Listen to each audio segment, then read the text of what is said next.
Hey there, boys and girls of the YouTube world. Today, the Duff Dog and I are going to take this bone stock 350 small block Chevrolet van engine that we pulled out of some 1986 Chevrolet van, and we're going to stick a 671 blower on it, because why not? So if you haven't seen the video of getting that van running, it'd been sitting for like 20 years.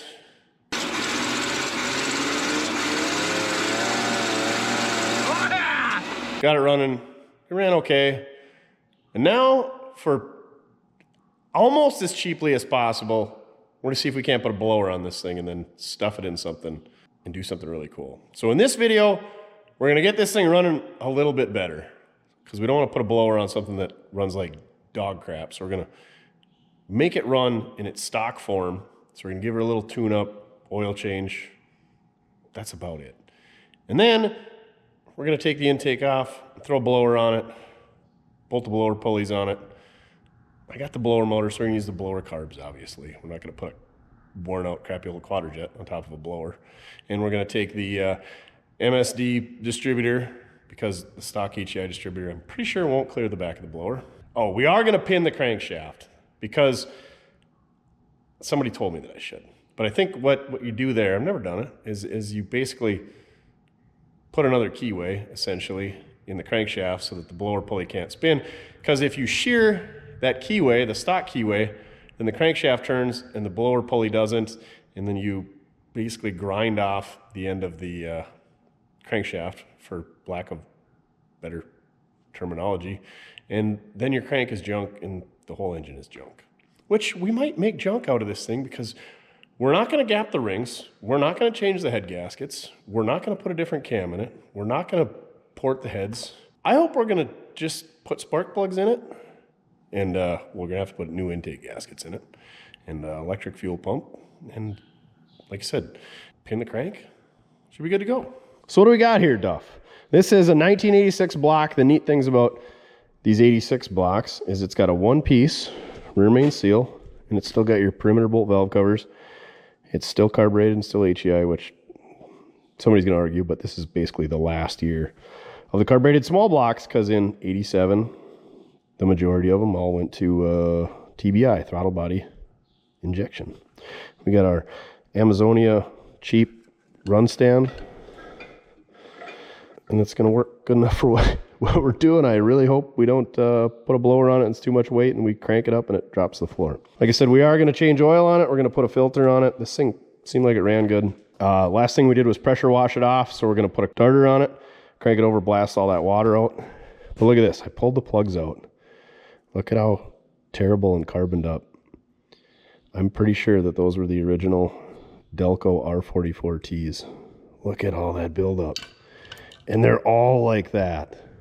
How this thing ran as good as it did, like, that's probably the best one. They all have probably the most carbon I've ever seen on multiple cylinders. So this thing's gonna run mucho better with a new set of spark plugs. They're so bad. Look at that. It's freaking terrible. So what do we got over here? We got some lube. We can't stick it to it dry. We're going to block off the mechanical fuel pump, because that's not going to run our carburetors, and I'm pretty sure it's not working anyway. So we're going to put a crappy clickety-clack. Mojo, I left the starter sitting around, so Mojo did Mojo things and went through the starter. I don't know if he put bushings in it or what. We got some fresh Delco ancient R44Ts. We're going to put our stock cap and wires on it. I'm going to do an oil change with some good old John Getty Supreme motor oil. Make sure to get your Mortske church key at mortske.com for punching holes in your oil cans, because I'm sure you can buy these things full and you're going to use them. Go check out mortske.com. We got hooded sweatshirts. I'd like to move those before the end of the hoodie season's coming up, but some people wear them year round, you know, at night at the campfire. Maybe the office has got it too cold in there. Maybe you got a roadster and it's cold in the morning when you drive to work. But we got ball caps. Get your ball cap for the greasy ball cap competition coming up. Cinco de Drinko. It's about a month away. May 5th. Submit your pics of your Mortske greasy ball cap once we announce it on the Mortske Repair fan group page on the Facebook. And yeah, we're going to give out some pretty good cash prizes. $500 first, $250 for second, 100 for third. So you get a chance to win $500. Plus we're gonna throw some swag in there as well. So get your caps. We got 2 designs. We got the Do logo, and we got the Low Life logo. We got shirts, we got decals, we got church keys, we got magnetic screwdrivers. We even got some super scrapers. So if you want to get those, we'll probably use some of those later in the video. But yeah, go check it out, mortske.com. What else we got? We're gonna throw some zinc in there so we don't grind the lobes off of our stock camshaft that we're gonna run. And we got our crappy quadribog with a fresh gasket. That's what the lube is for. We're gonna put that on our fuel pump block off plate gasket. So if we gotta take it apart again, it doesn't stick to the plate when we grenade the engine. And we need to steal that plate for the next engine.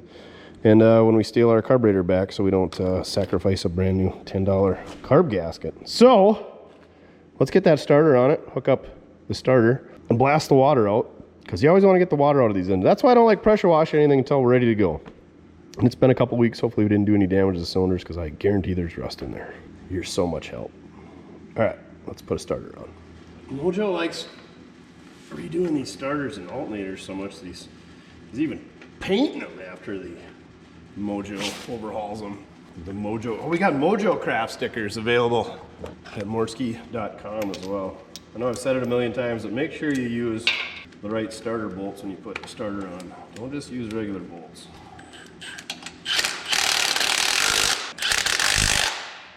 So, hook up our battery cable here. Looks like Dave's not here! This is our battery sponsor this week. You too can be a battery sponsor. You guessed it, mortskerepair.com. Yeah, where's our purple wire? Goes the inside of our solenoid. We need a 3/8 bolt or something along them lines for our ground strap. And then 11:30 seconds. Hook up our ground strap safely out of the way of our flex plate. Your worthless information of the day. Flex plates are different between 1-piece for your main seal and 2-piece for your main seals. And of course, they're different between 153 tooth and 168 tooth flex plates. Yeah, you get it. Early small blocks, 153, later small blocks, 168. But you can use the same starter between a 1-piece for your main seal and a 2-piece for your main seal, as far as I know. But they did make 2 starters. I even remember the part numbers. 3510S is your standard 3/8 bolts, and 3510MS is for your metric bolts. So if you got a 9/16 head or a 15mm head on your bolts. All right, enough about starters and flex plates.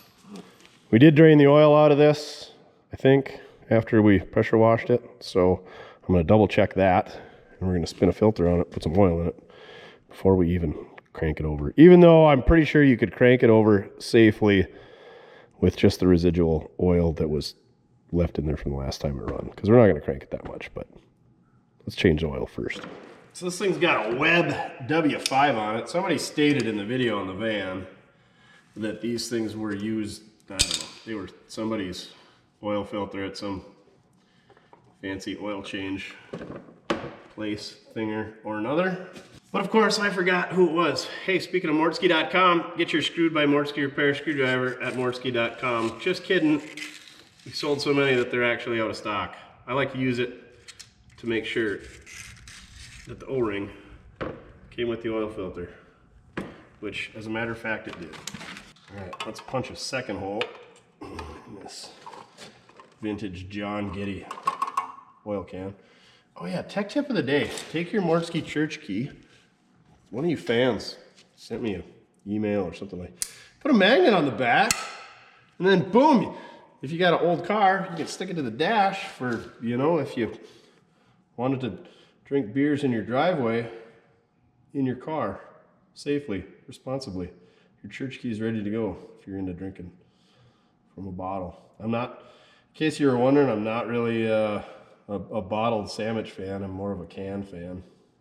Unless it's Grain Belt Premium, that stuff must be enjoyed in a bottle because it tastes like you're drinking it from a hubcap when you drink it from a can. But pretty much every other sandwich brand that I can think of is just fine from a can. But the old Grain Belt Premium, pride of, what is it, New Ulm, Minnesota? Not so good from a can. in my opinion. And opinions are like buttholes. Everybody's got one, and yours stinks. All right, we're putting a Baldwin B6 filter on. Where I got the Snooch rocket, old Snooch, he had a pile of these on the shelf. I must have bought a case of them. And we're about out of the old Snooch Baldwin filters. Yeah, I like the Baldwins. Nothing wrong with them. Let's pull that drain plug. I think it's empty. I don't remember. Yep, looks pretty empty. Ram that home with the impact. All right, now let's get our funnel to fill this thing up. Before I forget, let's dump our Rizzoline zinc additive in there. Not a paid sponsor. I hate these stupid seals. Like, what do we need tamper-proof seals for? Like, is it that much of a problem where people are tampering with automotive fluids? What was the deal? Is that like in the 80s in Chicago? Weren't people like tainting aspirin or something and some people died? I feel like nobody's gonna die from the zinc additive. I don't know. The EPA might think otherwise. Look at this. Getty Supreme! Low consumption. Yeah, this thing is not gonna be consuming any oil. The bad part about putting a magnet on your church key is you gotta remember where you stuck it. Getty Refining and Marketing Company, Tulsa, Oklahoma. We interrupt your regular scheduled shenanigans to bring you this week's Mortske Minute, brought to you by mortske.com. This week it's coming to you live from White Lightning, the Big Back Window Suite. And this week's Mortske Minute is on the Getty family. That's right, there's a lot of history here. The Getty family started with George, and then it went to John Paul, or Jean Paul, or J. Paul, and then to John Paul Jr., and then to John Paul Getty the Third. And those individuals that we're going to talk about this week mainly concerned with George, John Paul or J. Paul Getty, John Paul Getty Jr., and John Paul Getty the Third. There's a lot of other history there, but we only got so much time, so let's try to bang it out. So George was an insurance and corporate lawyer in the 1880s in Minneapolis, Minnesota, which was known as the flour capital of America at that time, so business was good. In 1904, he bought the oil rights to some land near Bartlesville, Oklahoma, and moved the family there and became an oil tycoon, I guess you would say. And he named this oil company Minnehaha Oil Company, which is a combination of Minneapolis and Oklahoma. You put the two together, you get Minnehaha Oil Company. In 1913, George lent his son J. Paul $10,000 to invest in oil, and by 1915 he had struck oil and had become a millionaire. In 1916, George and J. Paul incorporated into what is now Getty Oil, or Getty Oil Incorporated. Now, George died in 1930 and he was worth roughly $10 to $15 million at that time. And because of J. Paul's lifestyle that he led, George was a little bit more conservative and J. Paul was a little bit more promiscuous. We'll get more on that later, but out of that $10 to $15 million he was worth at that time in 1930, he left only $500,000 to his son, who rightfully so was a millionaire in his own right. He left a third of the Getty Oil Company to his son and 2/3 to his wife, Sarah.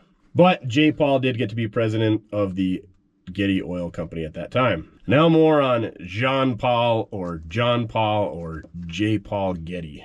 In 1957, J. Paul was known as the wealthiest living American at that time, worth about $1.2 billion or $8.6 billion in current money. He was also the 67th wealthiest American that has ever lived. He was an art enthusiast. There's a whole another Mortske Minute on that. If you want to dig into that, go check that out on your own. He was also fluent in 9 different languages, one of those being Arabic, which helped him create billions and billions of dollars over in the Middle East. And now to those promiscuous things that I led to earlier. He was married 5 different times to 5 different women, and then there was other women involved as well. One of those was in 1917. Elsie Ekstrom filed a paternity suit against him for a daughter, Paula. They agreed to give her $10,000 and she would leave Los Angeles to never be heard from again. And his sons include George F. Getty, Jean Renald Getty, John Paul Getty Jr., Gordon Peter Getty, and Timothy Ware Getty. Now, Other than being rich, one of the things that J. Paul is known for is his frugality. So a couple of things that he did to be frugal: he'd reuse stationery. When people would send him a letter, he would respond and write in the blanks, or on the back side of the sheet, he would reuse envelopes. He had a 72-room mansion known as the Sutton Place that he bought in 1959. And he actually put locks on the dials on the phones there to avoid phone charges. And he installed a payphone. And at the time, this guy was, like I said, the richest person in America. He also hand washed his laundry, and when his shirts would become frayed, he was known to trim off the frays with the ends of them and keep using his shirts until they were tattered. Kind of sounds like me. And one time he also took his friends to a dog show in London and made them walk around the block for 10 minutes because at 5 p.m. the entry costs went to half price. And like I said, this guy was worth millions of dollars and was probably saving $20 at the time, or $20 in today's terms. So last but not least, his biggest example of frugality was in 1973 when his grandson, John Paul Getty III, who was only 16 years old at the time, was kidnapped, and his kidnappers demanded a ransom of $17 million, or $117 million in today's dollars. John Paul refused, saying that his other 13 grandkids would become targets, and it would also encourage further terrorism. So about 3 weeks later, they got a lock of hair and an ear, presumably from John Paul Getty III. This was delayed 3 weeks because at the current time there was a strike by the Italian Postal Service, so that didn't really help things for the third as he was being locked up, and that led to not so good things for him later in life. It was pretty traumatic for him, as you can only imagine. Finally, the terrorists dropped their demand down to $3 million, and it gets even better because John Paul Getty, or J. Paul, said that he would only give his son, John Paul Getty Jr., $2.2 million, because that is the maximum amounts that was tax deductible, and then he would give him the remaining $800,000 on loan for 4%. So you have it, a little bit of information on the Getty family. Now back to your regular scheduled shenanigans. Made in USA. Don't pollute. Conserve resources. Return used oils to collection center. Oils? Oh, yeah. Return your used oil to Mortske repair so he can continue to have heat. Ouch! What the French? Where did that come from? Almost died. Hopefully that needle doesn't belong in the Magic Johnson. Ooh, that one's got a different color to it. Wonder what's going on. Oh, don't turn it sideways and look at it, you goon. That's what I get for talking about Magic Irving Johnson that way. These are the last 5 quarts of Getty Supreme Motor Oil in my collection. Maybe even the entire automotive universe. Sad day. Fuel efficient ASE service, SF/CC. Yeah, well, with a pair of Hollies on top of a blower, I'm guessing fuel efficiency is not what we're going for. Starter's hooked up, spark plugs are out. Let's evict any condensation that might be in the engine. Slingshot engage. Slingshot engaged.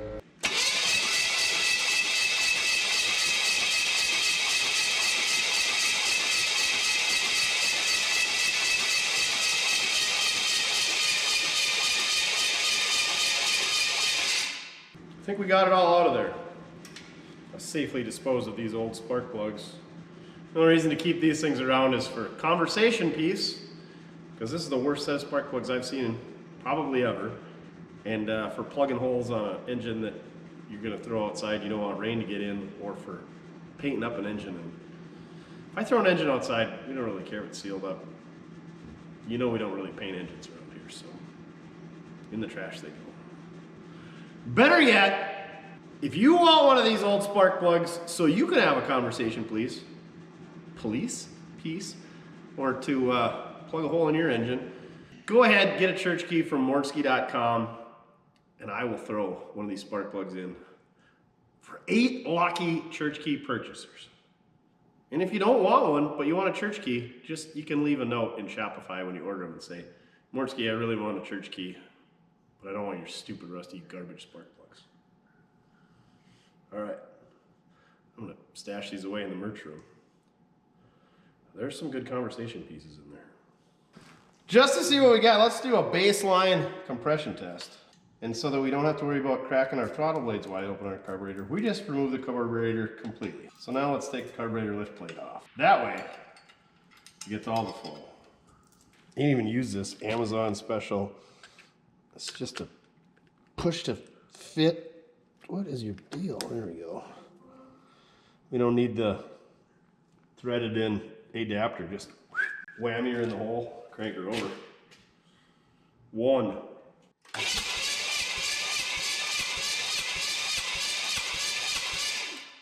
I feel like that's not a good reading because I can't hold it in there, but she went to 50. How can I do this? All right. You just got to be stronger than 50 PSI. Stay in there.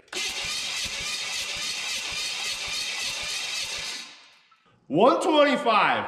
I'm pretty sure my old snap-on gauge has never seen that, so I think that thing's shot. You know what? Let's use the real adapter. I feel like this is the best engine we've ever had. And we're probably about to ruin it. This is also the best compression tester I've ever had. Probably like a whopping 30 bucks on Amazon. Yep. Oh, oh yeah, you can't push that button. Idiot. 125. Duff, are you writing these numbers down? People are gonna want to know.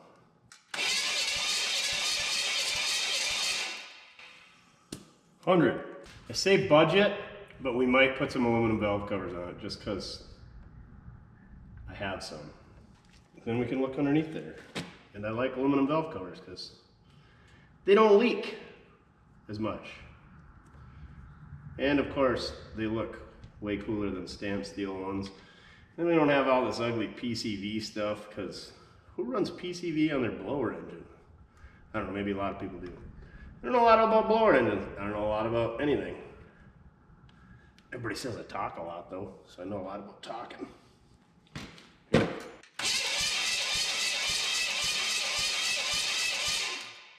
65.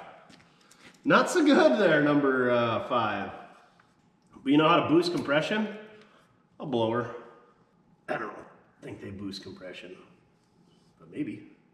Guess we'll find out.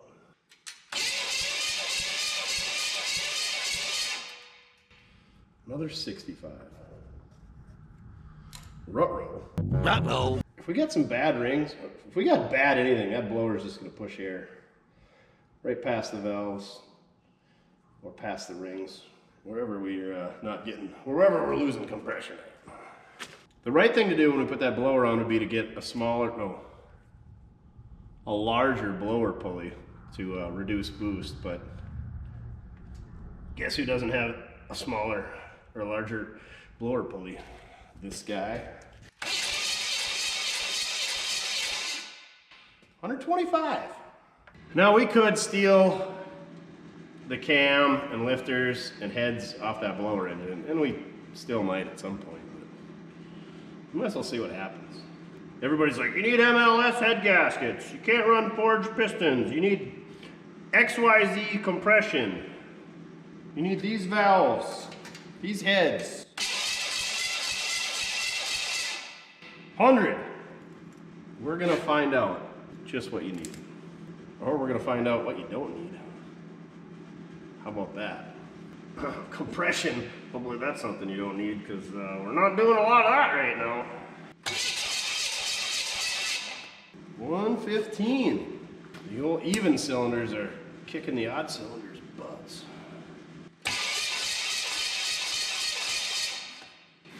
120. So 125, 100, 115, 120 over here. And 125, 100, 65, and 65 over there. Maybe there's a head gasket out between 5 and 7. That's the beauty of a blower. If you got a problem internally in an engine, you're probably gonna find out. All right, just for S's and G's, we're gonna take the Teslong here, give her the old schlong down the hole. So if you're buying an engine, I've since learned this, if you didn't watch the video of me buying that blower engine, that's gonna be an issue. That one is tapped shut. Wonder what led to that.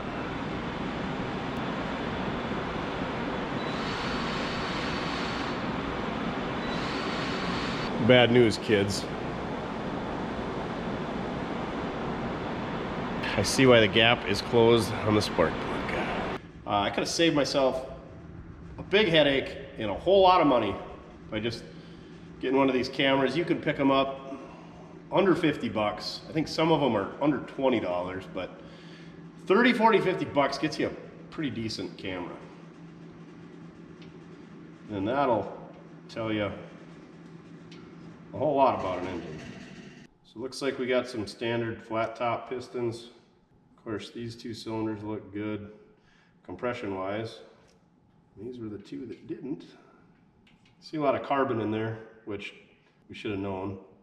So yeah, if you're going to look at an engine, take some spark plug sockets, take your camera. Spark plugs will tell you a lot. Camera will tell you more. Because anybody could just huck a new set of spark plugs in there. Especially, obviously this is on engines that don't run. Then you could take your compression tester. So literally what we just did is what you need to do if you're buying an engine. Your tech tip of the day, brought to you by Mortske Repair. Yeah, these cylinders, there is a lot of, this thing must have not been either running that great or run very hard, because there is a ton of carbon in there. But the cylinder walls look good. As good as you can tell on a camera screen anyway. You definitely don't see any cross hatching, but not a lot of rust or anything.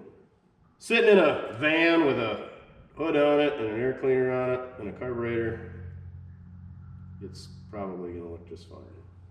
That's the other thing, you can look at the top of the pistons, you can see what kind of pistons it's got, and it'll also tell you, if you're really good and can see if it says STD on the pistons. Nope, not that kind of STD. Standard, it'll tell you the bore. Or 30 over, 40 over, 60 over. All right. Didn't see any big chunks of pistons missing, like the last engine we looked in with this thing. So I think we're good to go. Spin some plugs back in it. Put our cap on there. We gotta plug some vacuum ports here, so we don't got a vacuum leak. Throw our quadrabog on it. Hook up fuel line. Hook up a wire for our HEI. And we'll be off and running, hopefully. We're not gonna put a radiator on it for now. You can run them for 5 minutes without a radiator. You could probably run them for 15 minutes without a radiator on a run stand. Everyone's like, oh, you're gonna ruin it. No, you're not. It's fine. It's not ideal, but it's fine.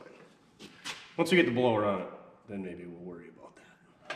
Mortske Repair does not condone running your engine without coolant in it for extended periods of time, or at all. We will not be held liable. Ram them home with the 3/8 Milwaukee impact. Try not to break them off with this gear wrench spark plug adapter with built-in wobble and extension. Don't break them off. It's a good piece.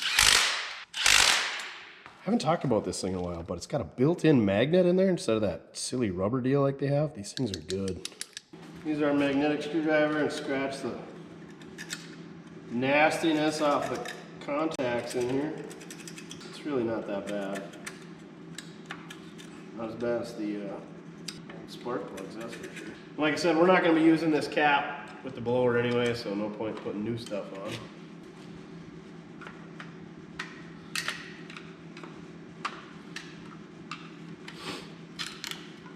Whew, some of these plug wires don't look so hot. But we only got 3 on that side. We're going to need 4. There we go. Let's just hope they're laid out right. We'll definitely double check, however.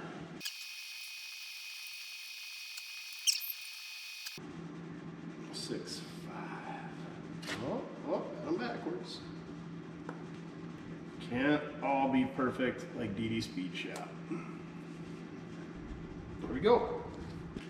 I got a stub of HEI ignition wire. We'll hook that up to our battery side.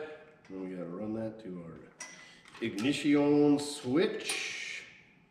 I don't know what we got going on this thing. Looks like we got this fancy yellow wire, so we're just gonna hook her to where that's hooked up. Yeah? Yeah. And by hook it up, yeah, let's put an end on it. Let's do it right. Tie this out of the way so it don't ground out. Crimp ourselves a little insulated connector on here. We're not going with the normal heat shrink and solder style because I'm lazy, feeling a little DD Speed Shop-ish, and this isn't going to be long term. This is just temporary, right? Now we're going to take our SS1 Super Scraper, available at mortske.com, clean up our carburetor mating surface, even though she's pretty clean. She's a clean girl. We were really ribbing on Dan today. Now we're gonna DD schmoo the gasket up, and this will allow it to hopefully not stick to the carburetor or the intake, so that when we take this apart, we can throw this gasket back on the shelf and sell it to the next unassuming customer. The best part is we really don't have customers, so I guess I'm my own customer. And I am very unassuming. But if you're ever planning on taking it, I just literally have been using this petroleum jelly on like every gasket for the last year, because for some reason we do a lot of things twice around here. So we're always taking stuff apart we just put together. And hopefully this engine isn't one of them. We know we're going to take this carburetor off, but hopefully we just put this blower on it and it runs forever. But yeah, tech tip, get yourself some Studio Selection Dollar General 100% pure petroleum jelly. Helps protect minor cut scrapes, burns, and makes gaskets reusable, it says. So our ignition's done. We get the quadrabog on here, plug a few vacuum lines, and hook up our fuel lines and our fuel pump. We'll have the fuel part done. Where is the bolt hole? There we go. There we go. Do as I say, not as I do. Tighten your fuel lines up with a line wrench. Also loosen them with a line wrench. Let's pull this vacuum fitting out of the intake and put a, what is that? 1/4-inch pipe plug in there. Ooh, this one's going in the trash. She's a little wobbly. She's had a few too many sandwiches, it looks like. Definitely should have done this before I put the carburetor on and the distributor cap. Lesson learned. I can't imagine that got damaged when I carefully removed the engine from that van.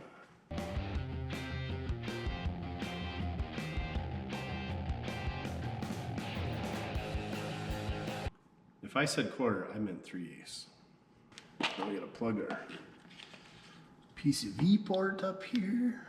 Don't want a vacuum leak there or anywhere. Well, let's slide our $9 Amazon clickety-clack electric pump on. We're gonna be running an electric pump anyways because I feel like the stock mechanical pump probably doesn't have enough volume to support a pair of, I think it's their 650 Hollies. So we might as well just get her set up for the old electric pump.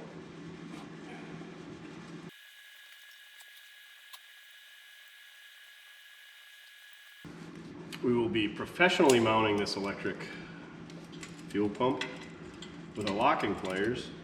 And not only will that locking pliers be mounting it, it will also be making our ground connection. It's a multi-facet operation. And we're not going to clean the paint off the motor mount before we do it. So when my clickety-clack doesn't work, say, hey Mortske, you should probably clean the paint off that engine mount. Okay, now we gotta get power. See if she works. Hey! It grounded through all that paint. Son of a biscuit. If we turn this fuel on, let's get fuel up there. Let's get fuel up here.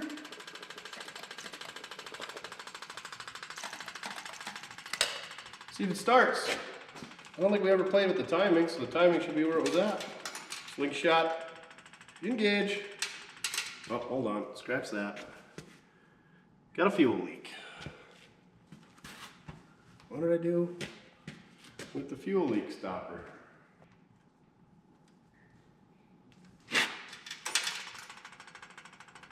Fixed it. Tighten up the hose clamp. So easy, even a caveman can do it. It's so easy, a caveman could do it. What? Oh, no, Not cool. I did not. All right, here goes nothing. Slingshot, engage. Ooh. What's hissing? Should probably hook up an oil pressure gauge, but if we don't have oil pressure, we're gonna know real quick. Duff, it's gonna make a lot of noise. You probably don't want to stand there.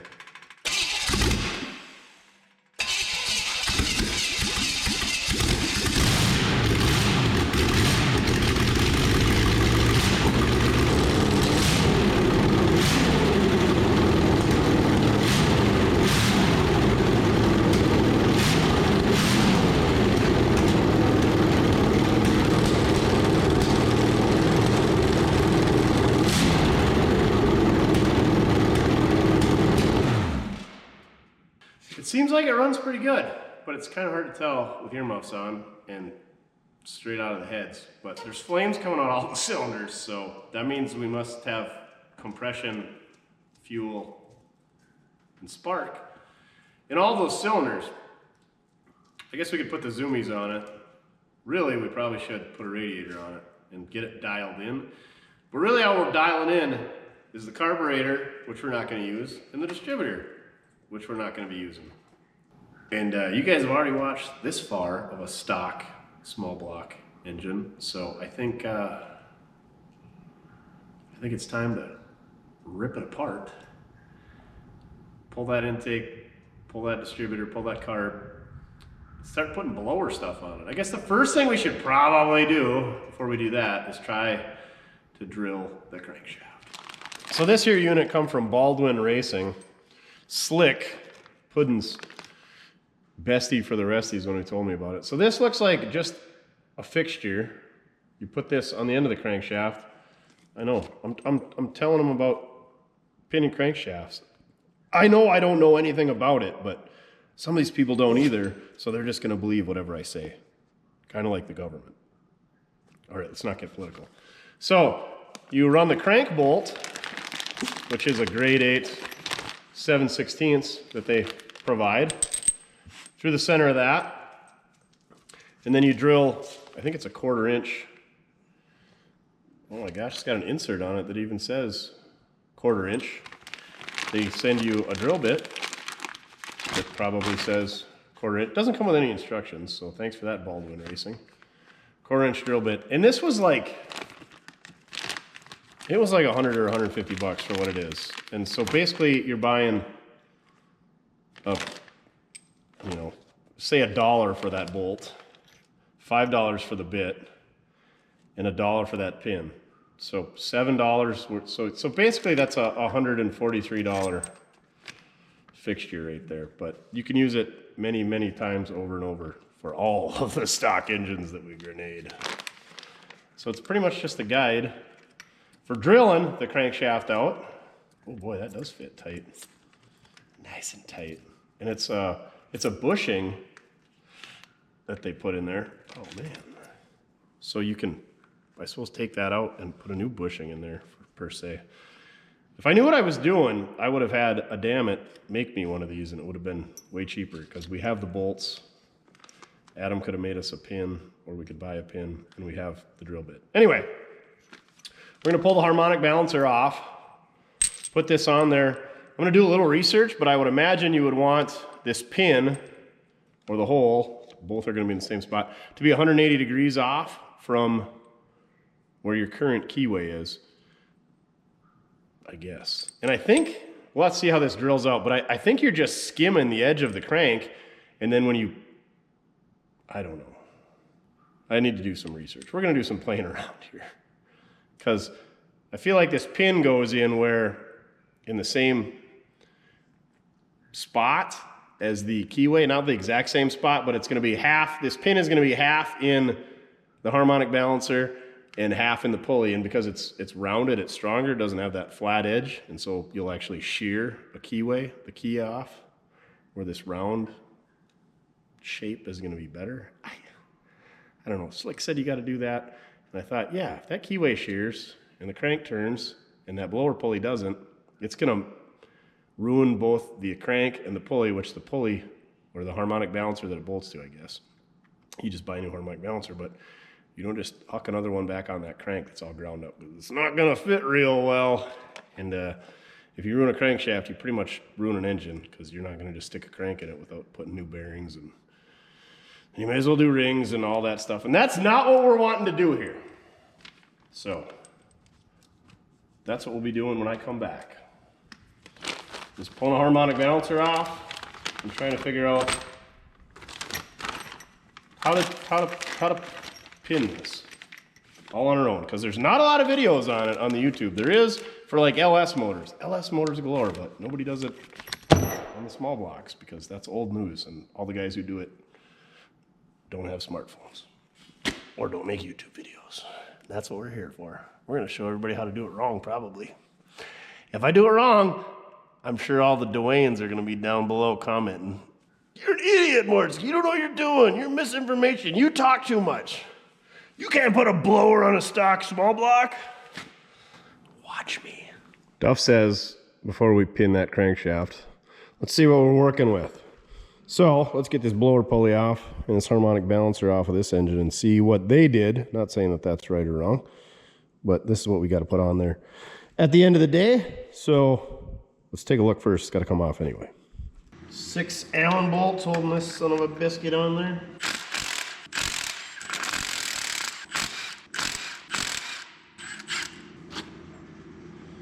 All right, there's our blower pulley. Generally, this one stays the same. It's a 52 tooth. You can tell by the way that it is. This is an aspen.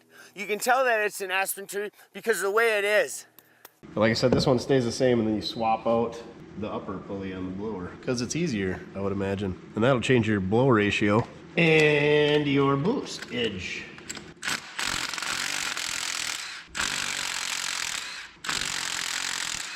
So this is going to be our V-belt accessory drive. This is going to run your water pump, alternator, power steering, all that good stuff.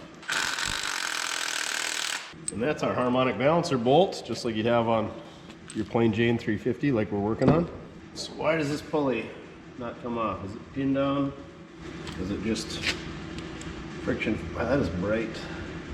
Just reflects right off of that aluminum into my eyeballs. I don't see why that doesn't fall off of there. Or is that part of, no, that can't be part of that harmonic balancer, can it? I mean, it can be, but I don't feel like it is. Interesting.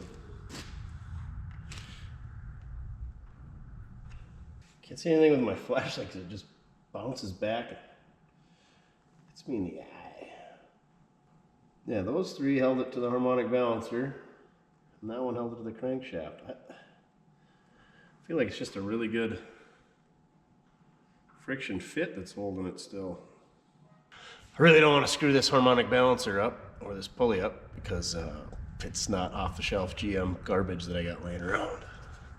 And I can't use a puller to pull this off because that hole isn't big enough to press against. There should be a bigger center hole like a harmonic balancer has. I don't think you want to pry on that harmonic balancer. What kind of debacle have we got ourselves into now? Where does that bolt come through? Yeah, that has to come off. I could see a bolt sticking through right there. So maybe this whole outer comes off? That don't seem right. I've never had an engine with a aftermarket harmonic balancer. I don't even think I've put an aftermarket harmonic balancer, just a plain Jane replacement one, much less a fluid damper, ATI or whoever. So, new territory. How do we get this thing off, Duff? We could put the bolt back in there and press against the bolt? Not use the washer? That should work, probably, maybe, I don't know. See what happens. I guess when we screw it up, we screw it up.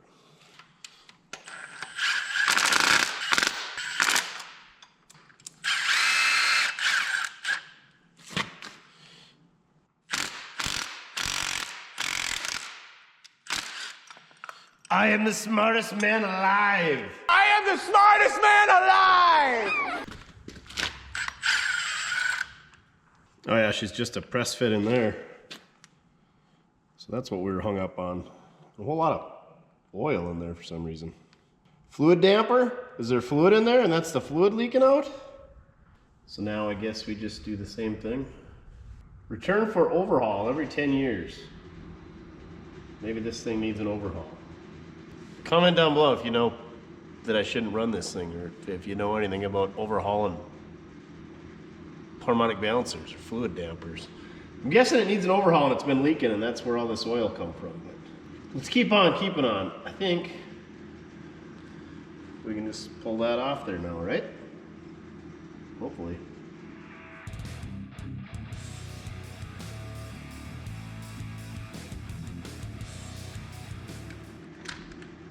Oh man, that thing is way heavier than any harmonic balancer I've ever taken off. So usually a standard harmonic balancer is just a solid cast center and then a cast outer, and then it's got like vulcanized rubber in between them. This thing actually unbolts and disassembles, and that's a solid piece, and this is a solid piece, and then there's something in between. I don't know. Anyway, I'm guessing this thing is due for a rebuild. I can't see who makes it. It's the Super Damper. That's what it looks like. It says Super Damper. Anyway, it's got markings on it. It's got a US patent number on it. ATI. She's an ATI Super Damper. The more you know. Wonder if it's still got warranty. Probably no warranty. But this crank was not pinned. And I am not surprised. Put this blower motor back under cover for now.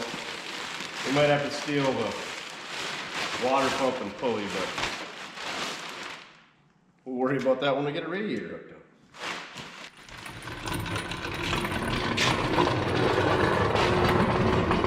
Well, Duff's over here taking a nap. At least he's on his bed this time. I think the next thing is, since we got the harmonic balancer puller out, we're going to pull the harmonic balancer off this engine and see if we can figure out how to pin this son of a biscuit.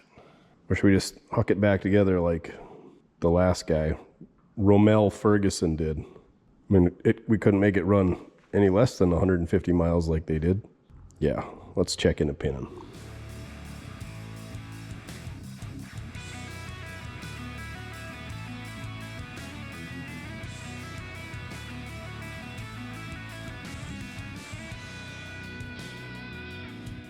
Got it. One stock harmonic balancer removed.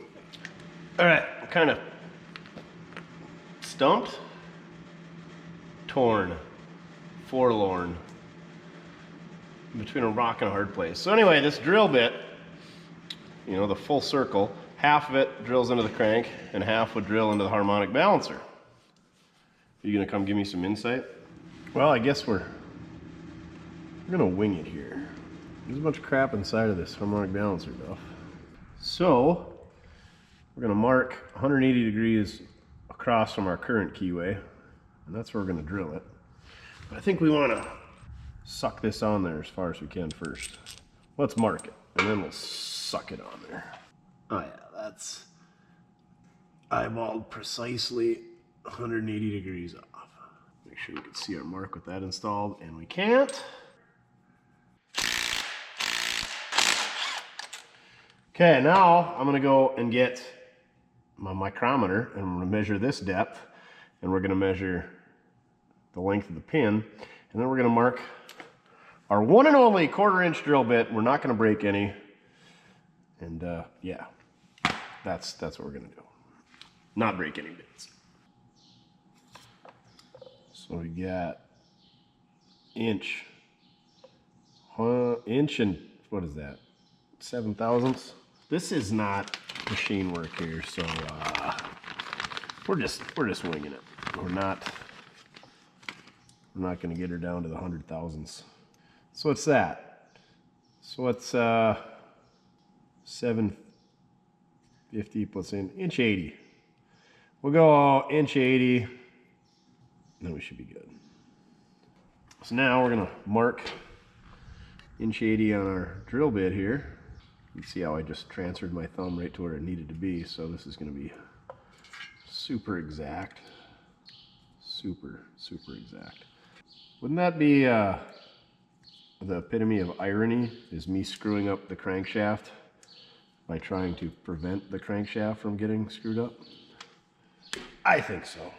So the reason we're doing this is so that I don't drill the crankshaft too far, so we stop when it gets to the tape. Remind me, yell at the screen. Stop. It's Easter Sunday. The birds are a-chirping. Spring is in the air. So you gotta remember, for the first inch here, we're just drilling this fluid damper thing. All right, here goes nothing. Oh, cripes. Oh, this is one of the, oh, it's not even a good 3-sided bit. Frickin' Baldwin Motorsports. All right, nice and slow.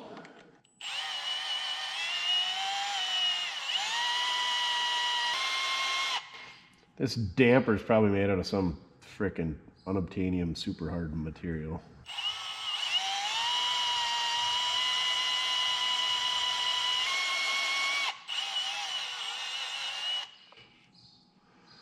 Well, there is some metal shavings on there. That's a plus.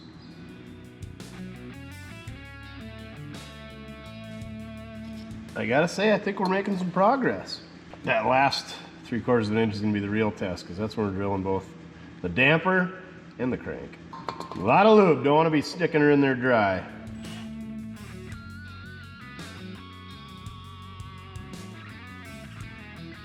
You know what I forgot to account for on that depth? The thickness of our spacer. So we're gonna have to add the thickness of that spacer onto our inch 80. So we're nowhere close to done yet.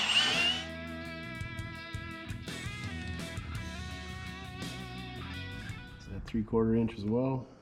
700 thou. Inch 80 plus 7, 2.5.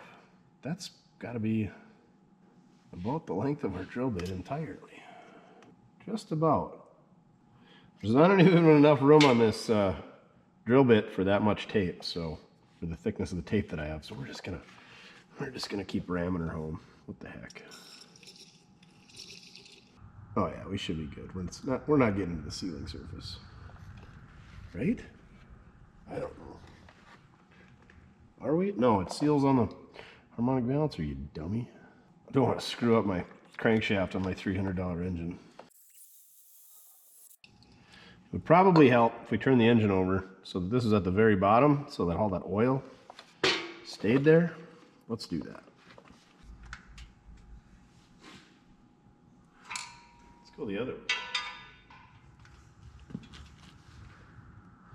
That must be about the bottom because it's all running out now. Close enough for the girls we go with.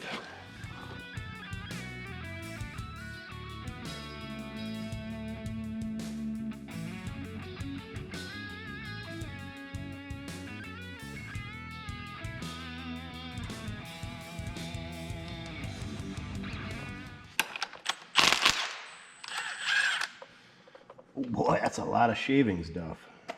Speaking of shavings, Duff needs a haircut, so it can warm up anytime now. Oh my gosh, that actually looks really good. We nailed it right on the center between the crank and the damper. Get some compressed air and blow that out. We deserve a sandwich for that work, Duff. I gotta say, that's probably some of my best machine work right there with a drill. Look at that. Just right on the mother trucking money. No, there's nothing that keeps that pin in there other than a little bit of friction, so I think I'm gonna put a little dab of red Loctite. I think it's number 271. If you're worried about it, ask Wes. He's the Loctite number feller. And we're gonna put a little dab of that Loctite on there, push that pin in, and then we're gonna snug the bolt back up and then bolt everything back on the front of this junkyard $300 piece of crap Duff, huh? We're gonna let the smoke roll. You wanna go grab the Loctite? No, you just want pets, don't you? You just want the pets. All right, I'll go do it.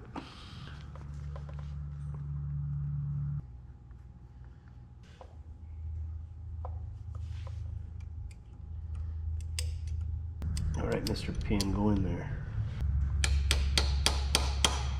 I think it should be a snug fit, but that seems real snug. There you have it. Got our pin in there and seated.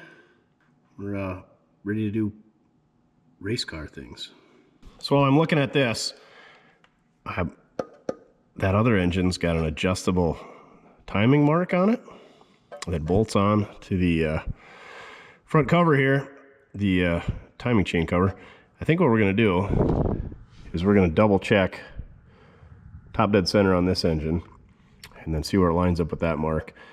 And because this is looks like a smaller diameter harmonic balancer than the other one, well, let's check. It doesn't get that close to that mark.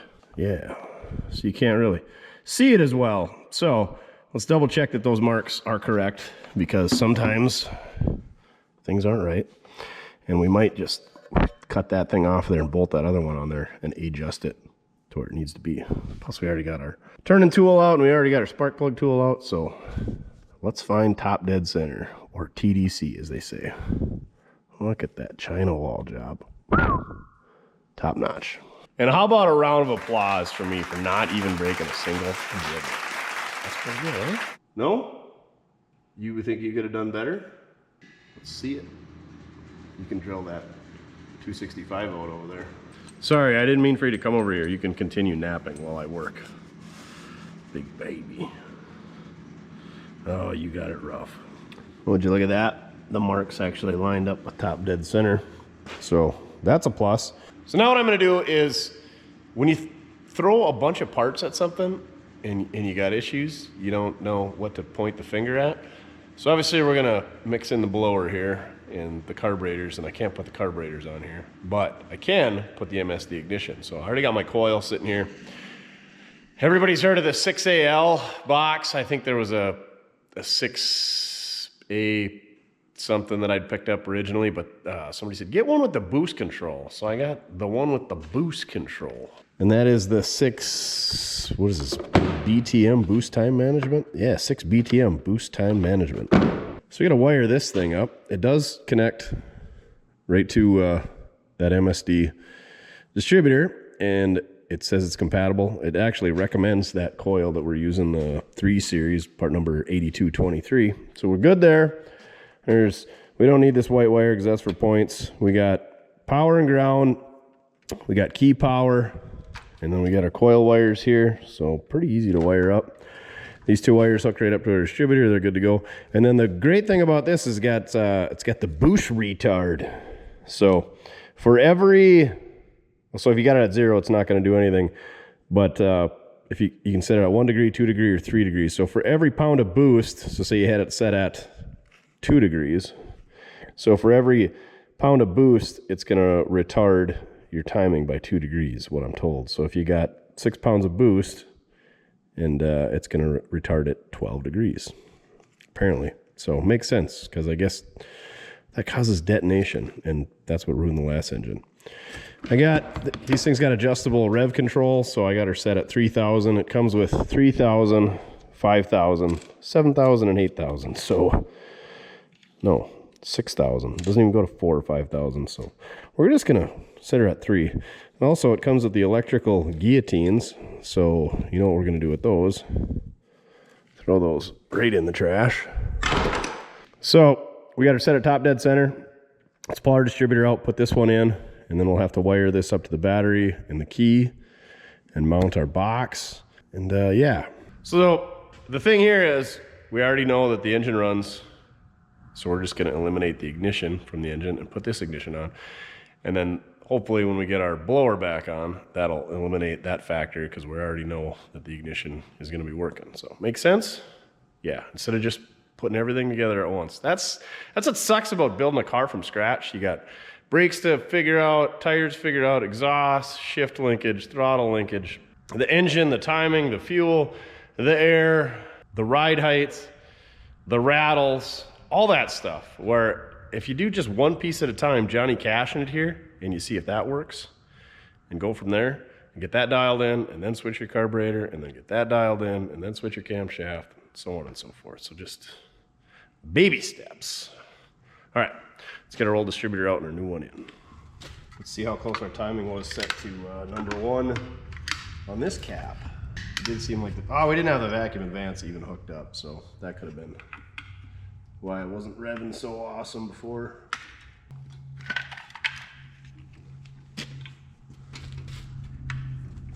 Oh yeah, she's way advanced.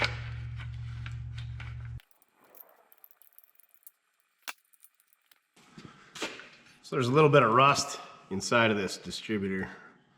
So I'll try to clean that up just a little bit, because that probably won't help our issues that we have later. Or if we do have issues, that might be the culprit.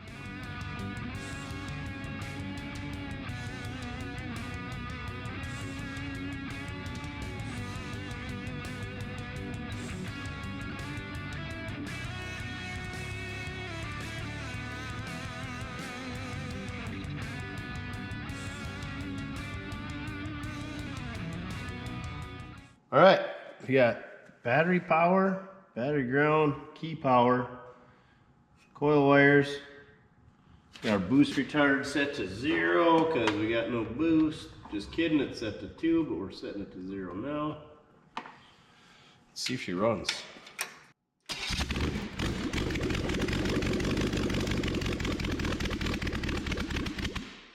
Fuel pump wasn't hooked up, but it ran for a little bit.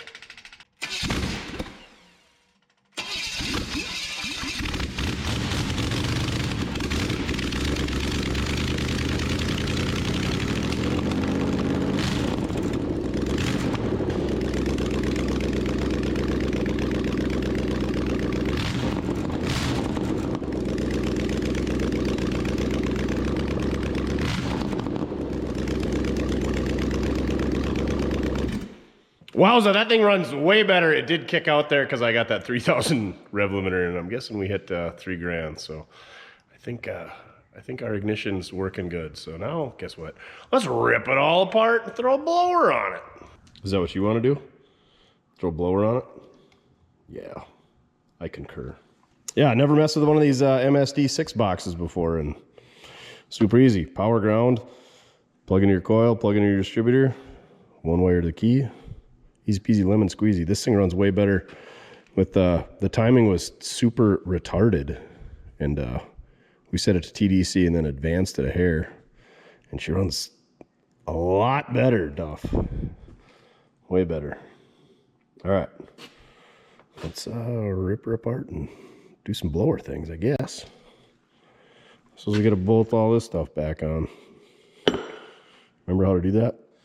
All right, let's get this blower pulley setup stuff back on. That way we don't mix it up with all the rusty old hardware. I don't know. I just want to put this back on. That way I don't forget how to do it, right, Duff? Would I do that? Would I forget how to put something back together that I just took apart? Yes. Yes, I would. This thing has a freaking snug fit. That's for sure. You're so much help. Emotionally. Because it's definitely not physical. And you're a shed machine. We do need to get you a haircut. You don't want that coming off, because bad things happen. Like I said, I don't know anything about blower engines. But I got a feeling if this came off, and your belt came off, it's going to be bad news. I don't think this matters which way it goes, but let's put it back on the same way it come off. The slotted hole goes there.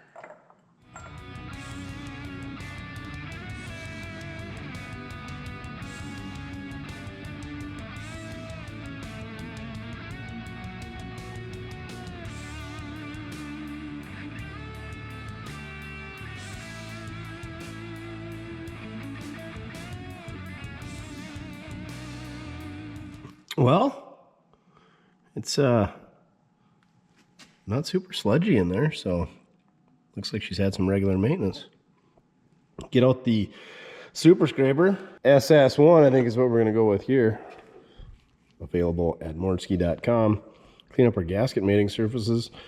Maybe clean a little bit of that stuff out that's in there. Most of that stuff came from when we took that intake off and the valve cover. And we'll be ready to throw some new gaskets in it. Some silicone on the china walls and put a blower on this hot rod. Because that's what we're all here for, right, Duff? Yeah.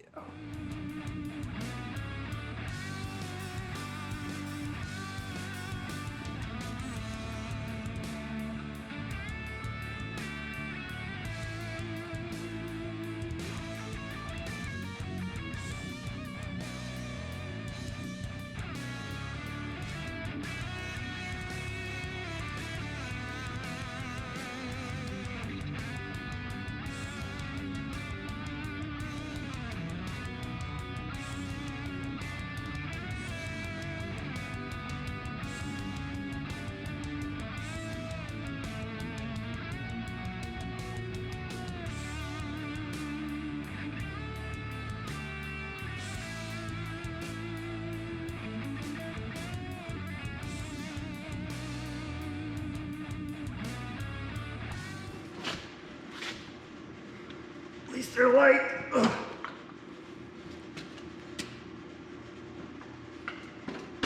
Oh. That's why they call them blower, because you done blown out your back after moving one. Whoa.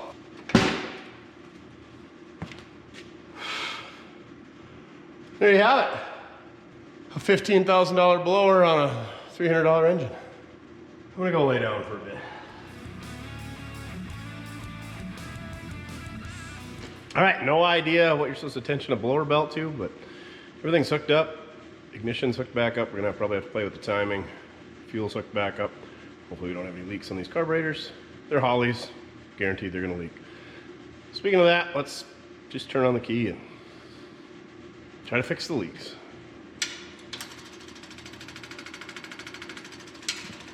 Ooh, fuel pressure gauge. Oh, there's our first leak.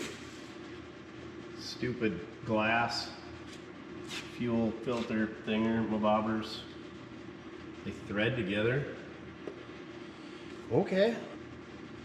Half inch. Where's our half-inch wrench? Got it.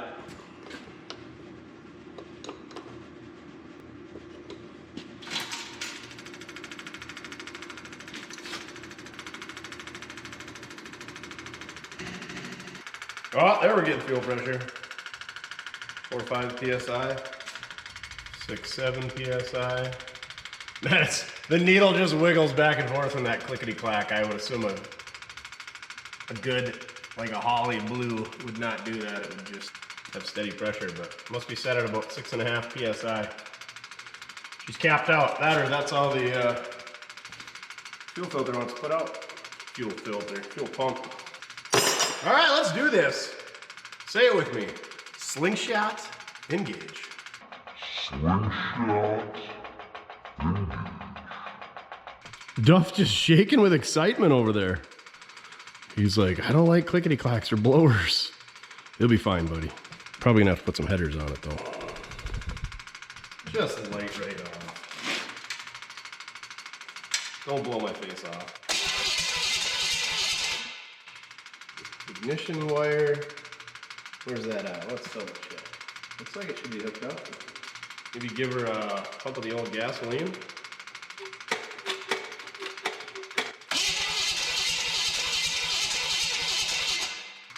Oh, we're gonna have a giant boost leak back here. Let's plug that line off for our boost gauge, or hook it up. Gonna have to drill another hole in our instrument panel up here for the boost gauge. How are we gonna mount that? Locking pliers.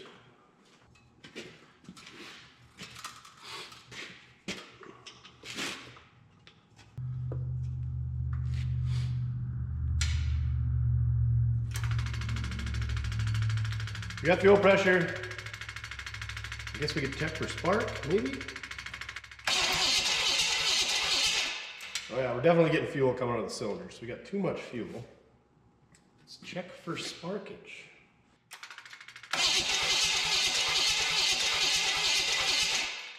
No spark. And we got an oil leak. Hold the phone. I'm gonna fix the oil pressure sender leaker back there and see why we don't have spark. All right, so it turns out it helps if you plug the MSD box back into the distributor when you drop the distributor back in, so fix the spark. Also fix the oil leak. See if this thing will fire up. Duff, I'm betting it's got a lot of fuel in it, so prepare for explosions.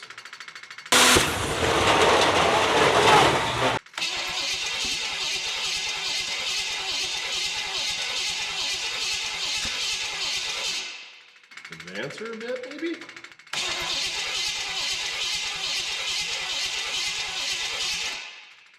Did we load up the plugs? What have we done? I'm sure the plugs are loaded. So that means you just goose it to the moon, right? I guess.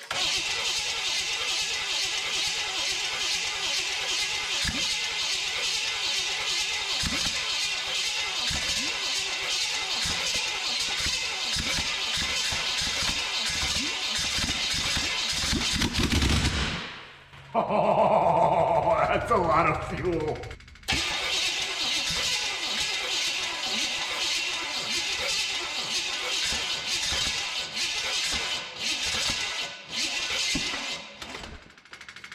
We got fire.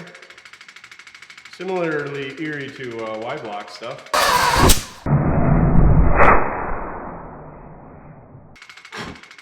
Ooh.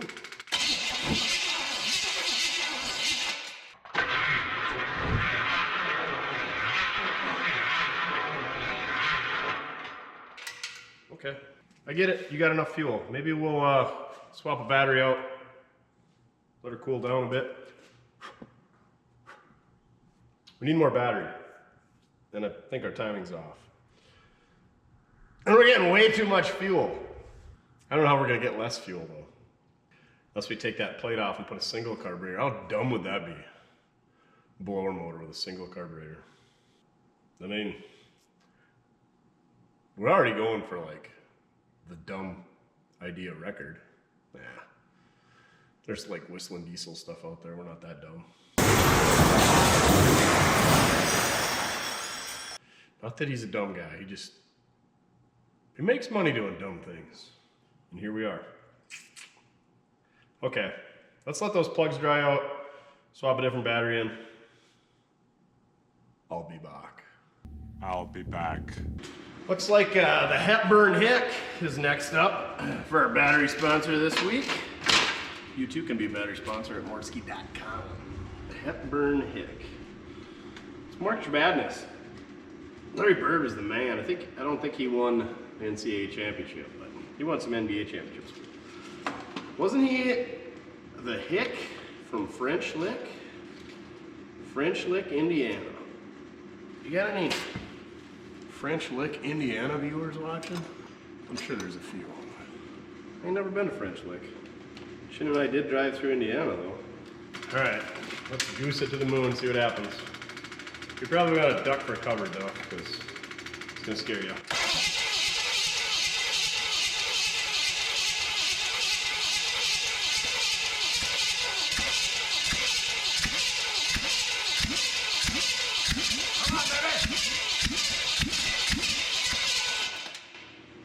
Why is it doing that?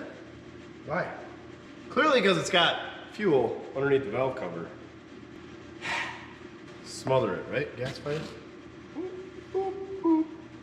No oxygen. You gotta have oxygen for fire, Duff. All right, I'm gonna go take a break, do something else. I don't know what else to do while this thing dries out. Wait, look for top dead center quick. Can't walk away at a moment like this. My luck, the distributor will be 180 off. Of course. One more turn. Man, we're like right on the money. All right, guess we just have a sandwich and let things dry out. See you guys in just a second. Duff and I went for a little cruise in White Lightning, and well, Tiffany got a hold of us. She said, pull the frickin' air filters off and see what those carburetors are doing. So I just did. Pull that all apart. Pull that silly scoop off, bird catcher, whatever you call it. And sure enough, I think we got a couple floats stuck.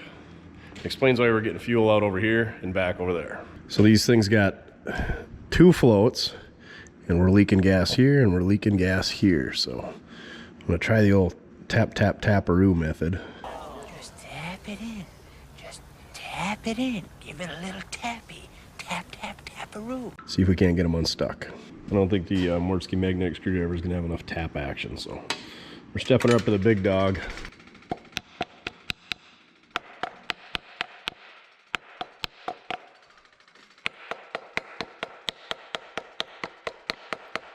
All right, that ain't doing us no good. I think you can, I'm not a Holley expert, but I'm pretty sure this is how you set the float height. So, we interrupt your regularly scheduled shenanigans for this week's Mortske Minute, brought to you by none other than mortske.com. Go check out mortske.com for your magnetic can koozies, your ball caps, your sweatshirts.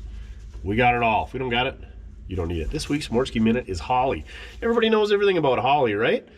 No, there's a lot of history to Holley. Part of the history is it's been around since 1903. That's 121 years. So you think we're going to be talking about Holley fuel injection and hooker headers and MSD ignition and double pumpers?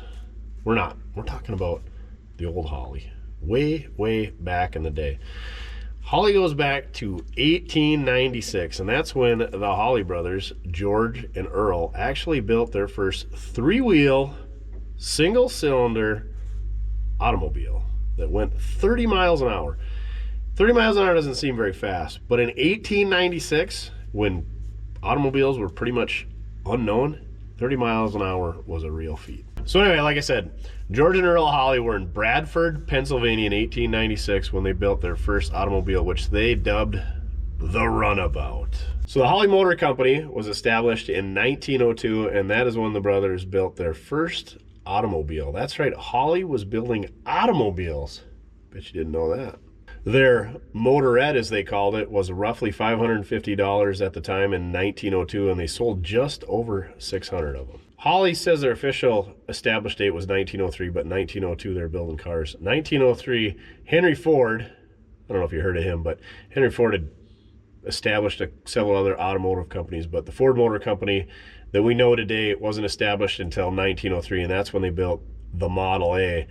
And Holley was chosen to build the carburetors for these first 1903 Fords. Now this original carburetor in 1903 was designed by Ford, and Holley's first carburetor wasn't until 1904, and that was what was called the iron pot. And this carburetor wasn't used on Fords. This was used on several other manufacturers, but most commonly known for being used in the curved dash Oldsmobile starting in 1904. So in 1905, they moved to Detroit, Michigan, and they also added ignition systems to their repertoire. And then the Holley Brothers Company was the name at this time. So the Holley Carburetor Company name didn't actually come about until the Model T came around, and that's when Ford asked them to make carburetors for the Model T. And like I said, that's when the name change to Holley Carburetor Company came about. By 1913, half of all cars produced in the United States of America had Holley carburetors installed on them from the factory. Over the years, Holley's had manufacturing all over the world, but in 1952, they closed their Portland, Michigan plant and moved production to Bowling Green, Kentucky, which is where headquarters currently resides. And in that same year, they reduced the VisiFlow carburetor, also known as the Glass Bowl Holley, which was kind of groundbreaking because you could actually see the float level, you could see debris in there, you could see if you were getting fuel into the carburetor, you could see if it was functioning properly. So it was a really groundbreaking design that Holley had come up with. So from 1903 until 1968, Holley was family owned. They were owned by the Holley family. But in 1968, Colt Industries came in and bought out the company, and since then it's changed hands a few times, and actually with the great collapse of the economy in 2008, Holley filed for bankruptcy, but in 2010 they came out of bankruptcy, and now Holley, as you know, with the double pumpers in the fuel injection, the MSD, and they own several other companies, Mr. Gasket, I think there's a bunch of them. There's a lot of them. But anyway, we won't get on that. We just like the old Holley history. We like Holley. We like all the history, but I figured I would touch on some of the older, less known stuff. So did you know that Holley made their own car? Now you do. So that's this week's Mortske Minute. Thank you very much for watching. Go check out that great merch at mortske.com. This week's Mortske Minute is brought to you live from the 1936 Ford pickup, affectionately known as the Warden. Now back to your regularly scheduled shenanigans. And that's where you set your float level. So let's open those up and see if we can see what's going on and if we're getting too much fuel. I know we're getting too much fuel, but we'll see what our float height levels are set at. Oh yeah, she's already running out. So, for cheese and rice, what should we do? Do we pull that bowl off? Or do we try adjusting this? Holley guys are screaming at the screen right now. You don't know what you're doing. You are correct. Oh, there we go. We're gonna screw these all up. Watch me.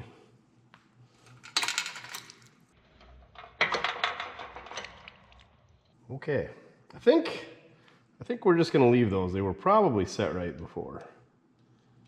And we probably just need to get the needle and seat unstuck. Make sense to you? Sure. I'm surprised it's not leaking around the bowl. But don't you worry, it'll be leaking around that bowl by the time we're done. I just want to hit it with my expensive aluminum crescent wrench. Ding up our nice carburetor. I probably don't want to do that. How much gas is in these things? Okay, more than that cap holds. I'll just dump it back in the engine.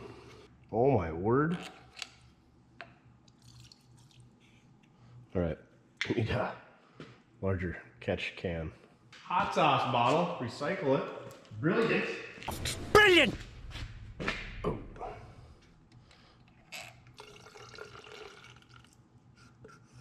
Well, we tried.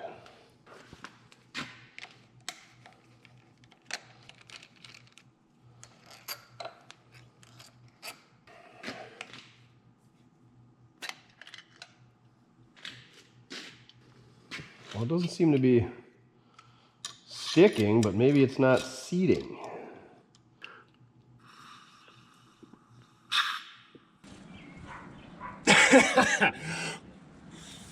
Oh!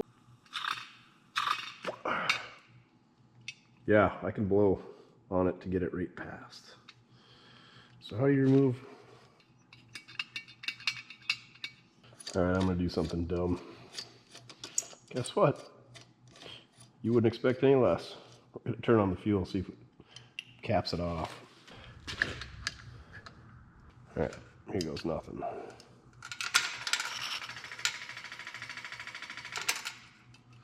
Yep, she pushes right past the needle and seat. Why? It's only got 6.5 PSIs. That's not a lot, is it? All right, I'm gonna go take this needle and seat apart. And it'll probably never work properly ever again. We're giving ourselves a little education here on the Holleys. You can take the needle and seat out without even removing the bowl. Figured that out after taking the first one apart. So I cleaned that one up, and then I cleaned this one up. Same thing. So let's see if I can't round up somebody who's got some Holley parts around, because I'm pretty limited. I got a couple of accelerator pumps and some gaskets, but I don't have any needle and seats, especially ones like these. But see what we can come up with. Somebody's got to have something. Or maybe Tiffany will come through for us again. Figure something out. Well, that's what we could do. We just block one carb off, steal the needle and seat out of that one, put in this one. And then that one would leak all over, but it'd be bypassed. and then run off this guy. I wonder if that would work. Probably a little bit.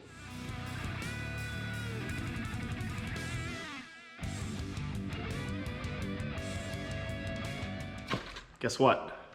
Had a spare high grade kit 933B for the 73 F350. That's Bernie out there. I think it's a 74. Either way, a pair of needle and seats in there.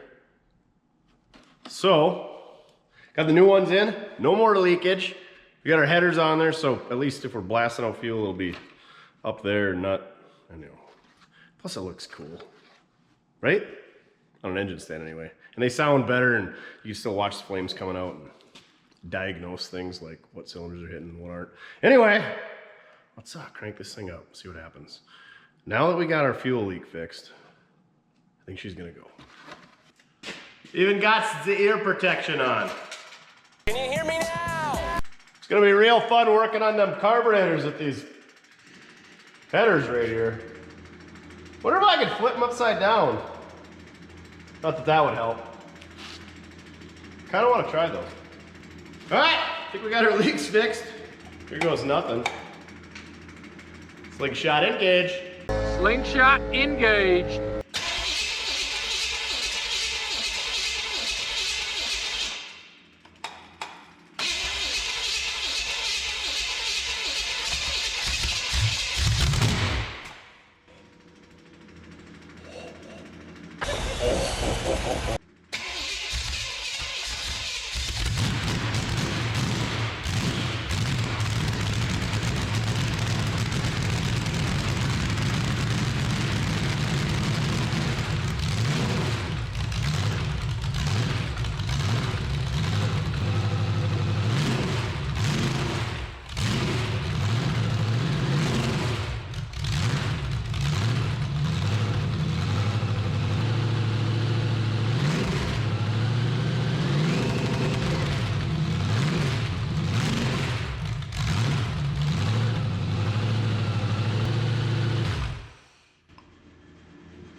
Blower engines are cool.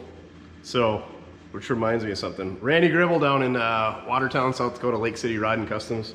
I gave him a shout when I bought this thing. I'm like, hey, Randy, is there anything I got to look for? And he's like, nah, he's the one who said, just take apart the carbs, pull that hat off, make sure there's nothing in there. He says, other than that, he talked a little bit about timing, and I've since forgotten, and we'll figure that out yet. But he said, costs a lot of money to look this cool. He said that one time. This is years and years. This is probably 15, man, almost 20 years ago. He's like, costs a lot of money to look this cool. And he's got some super, super cool stuff. So this thing is cool.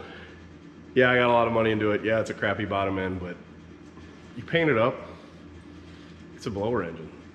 And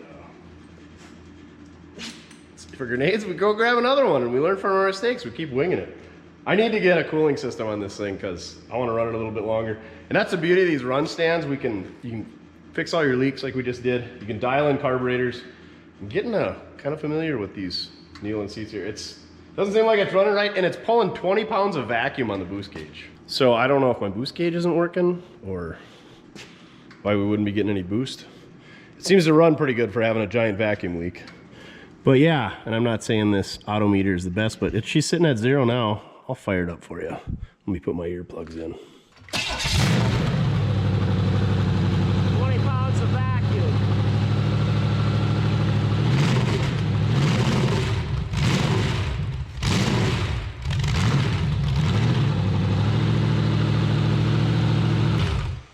I don't know if a Tiffany really knows much about blowers, but I'm gonna ask her, because there should be pressure there and not vacuum, because that's on the bottom side. Hold on. Yeah, that's the bottom side. Oh my god, do we have it turning the wrong way? No, because then it'd be pushing air out the top. Why is it creating a vacuum? Is this, where's that cover thing? That guy, the blow off plate, is that not sealing? Man, you'd think we'd have a giant vacuum leak. All right, we'll go ask Tiffany, huh? Maybe there's a different port over there versus over here. We're gonna have to do some digging, Duff. We're not blower experts. We're not experts at anything. Just shenanigans.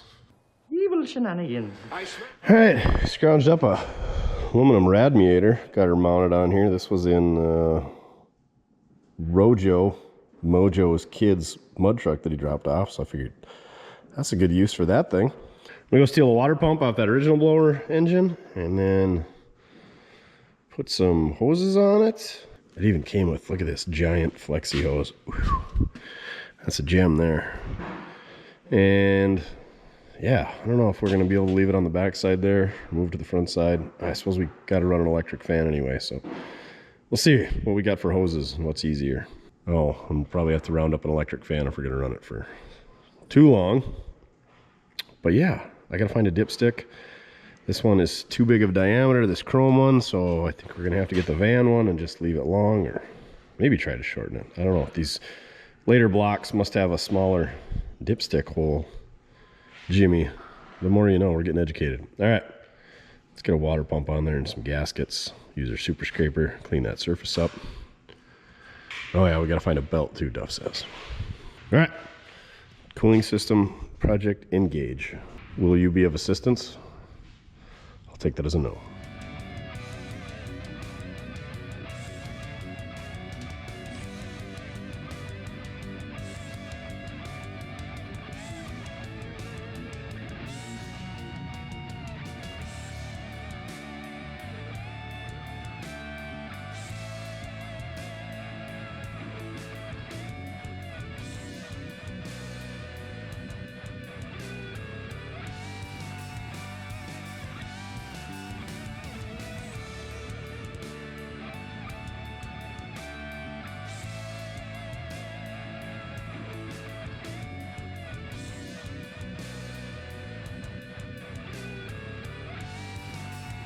All right, what do we do, Duff?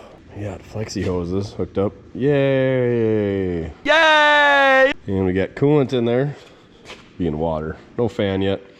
Water pump's on there. Belt's hooked back up. We got our bracket for our fuel diverter. What's anyway? That's hooked up. We got our boost gauge better temporarily mounted. We teed into that boost port. So we got one going to our gauge and then the other one going over to our MSD box.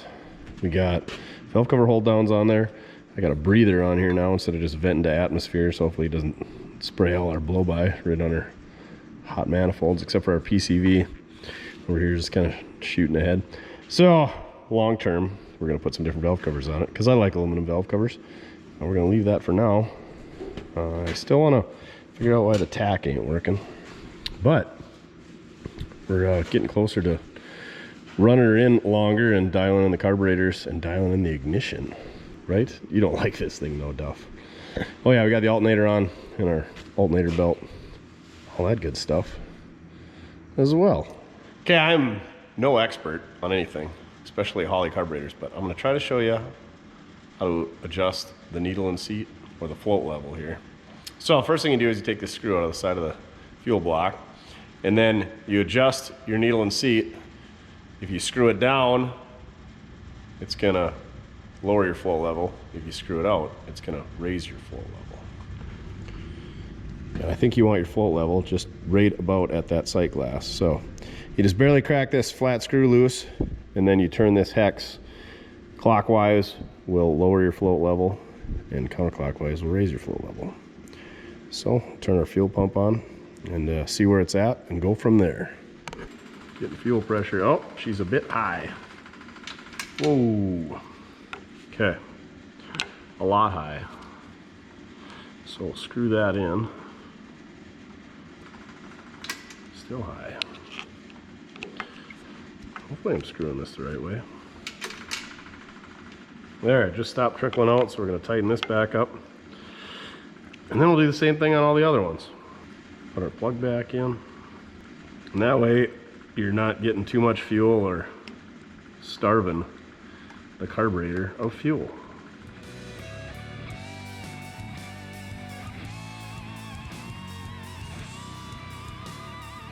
No doubt there's more than likely a better way of doing that, and I'm doing it wrong, but we're learning as we go here. We're all learning together, except for you. Holly experts out there are yelling at the screen right now. But anyway, that same process for what I use to adjust the needle and seat is how you remove the needle and seat from these, what are they, a 4150 or 4160? Not said in the list number, but it says 4777-7. So anyway, you take this flat screw out, and then you just turn that hex out, and then you get your needle and seat right there. Pretty easy. Very, very serviceable. I'll give them that. Looks like we got 8 PSI on this side and 7 PSI on that side is what our fuel pressure regulator is set to. Seems pretty ballpark to me. We got a small leak of coolant coming around our temperature sender. I'm not too worried about it because it's the actual sender itself and it's not something that's going to go in the car. So we're just going to leave it, and it's barely a weep and it's water. So I think, yeah, I think we're ready to probably get a timing light, fire this thing up, and figure out where timing needs to be. I don't know. Give her a whirl.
All right, we're getting some steam over there. So steam means we got to be getting close to 200 in our crappy SunPro gauge.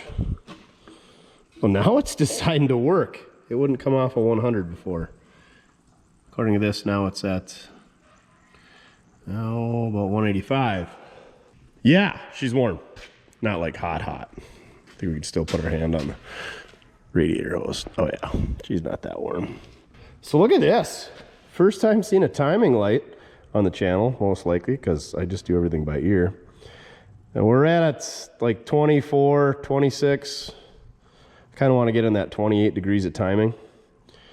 All in, I think. I don't know. I don't know much about timing, but somebody told me 28-ish, you know. Go from there. And if we grenade it, we grenade it. So this thing, you can actually, yeah, set your timing to wherever you want it to be. So you can set it to 28 degrees and you, whatever. If you know stuff about timing lights, you don't want to hear me talk. If you don't know anything about timing lights, you don't want to hear me talk about timing lights, because I don't know much about them, but this thing's way better than the old Craftsman that I had. So yeah, I think it's running pretty good. If we're gonna run it much longer, we gotta get a fan on it, so I'll have to go see what I can scrape up for some electric fans. Obviously, whatever we put this in, we're gonna probably have to put electric fans on. Anyway, so maybe I got some good ones laying around on a shelf, if there is such a thing as good electric fans. Yeah, this thing sounds good. Even got a little bit of blower surge. I don't know what the theory behind blower surge is, other than it's awesome, but it sounds like it's because you're getting too much fuel, and so it's fine on a race car, but on a street car, you're gonna wash out the cylinders, take out the rings. So we probably don't want to play around with blower surge, but I gotta do a little bit more research on that. So educate yourself on blower surge, but we all know that. It sounds pretty freaking cool, even though it's kind of hard to drive. So yeah, I think we're gonna have to find, yeah, now that stupid thing's going up to 200 degrees.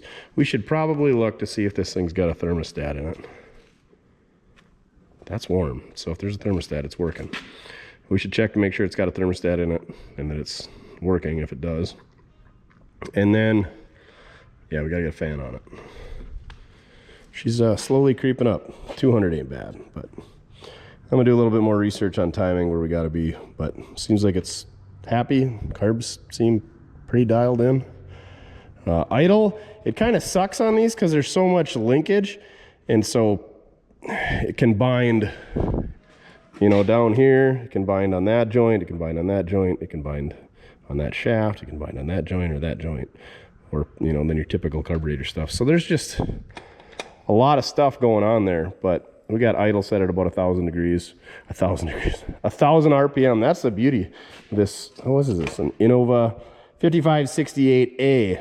We are experiencing technical difficulties. Please stand by. All right, don't know what happened to the camera, but I quit recording.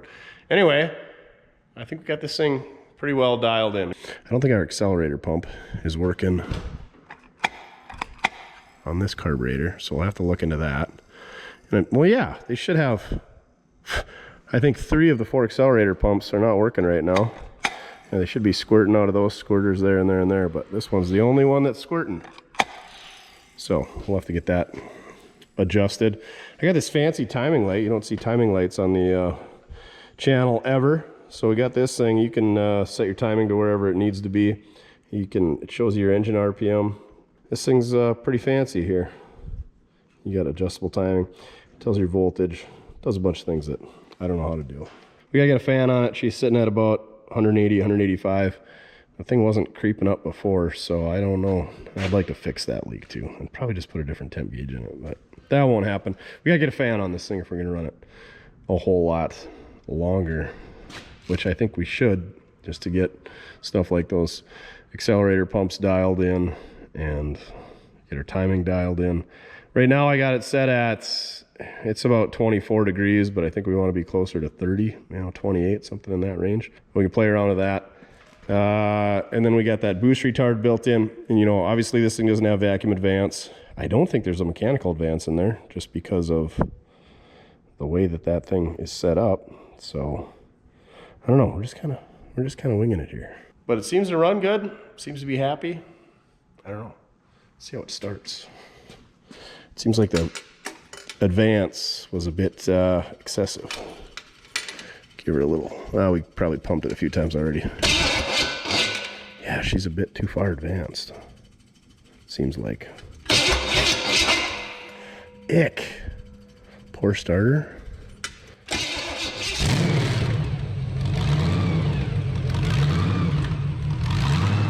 There's that blower surge.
Well, we're at about 220.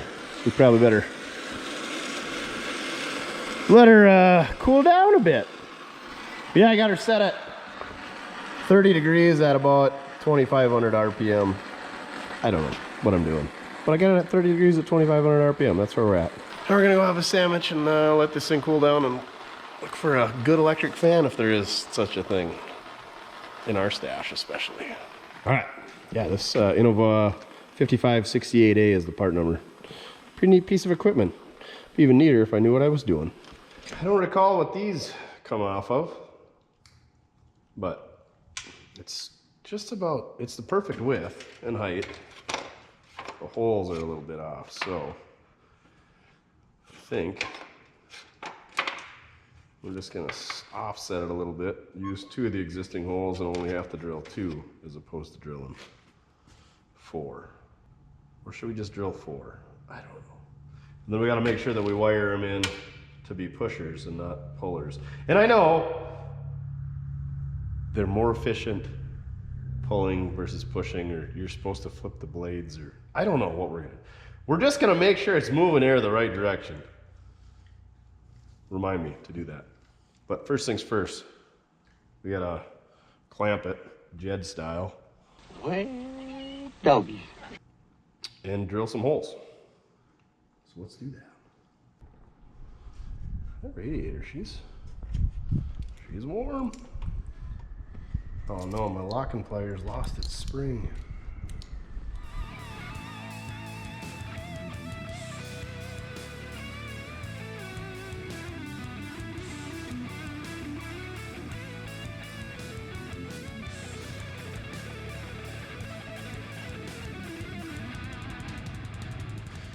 Here's where I'm going to tell you a life lesson. Test your electrical device before you drill a bunch of holes in your fancy used radiator that you got for free.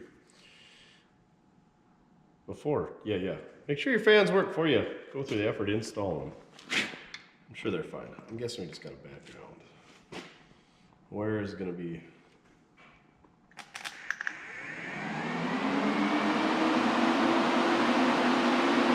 Yep. So, pulling it that way.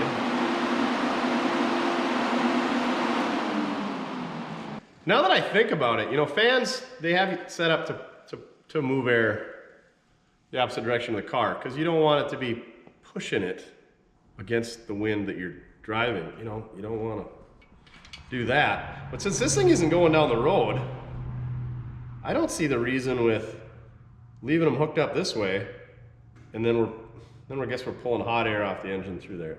For what we got going on here, I think this is going to be fine. But my curiosity wants to wire them the opposite direction to see what happens. Because I think it was a faster with Finnegan or faster with Newburn and Cotton, or something with David. I remember David Newburn talking about, I thought you could just rewire them the opposite way, but you can't. Apparently, you're supposed to flip the fan blades around too, I guess.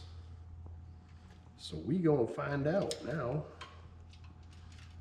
And maybe they do move air, but not as well. Who knows?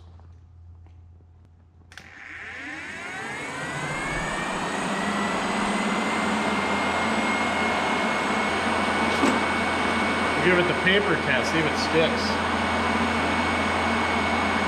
Yeah, it's pushing it that way, but maybe they're just not as efficient. Yeah, there's not a ton of air coming across over here. It seems like there's a lot of air moving. I don't have a CFM meter. What's that? I don't know. A wind gauge? A wind sock? To see how much air we're moving.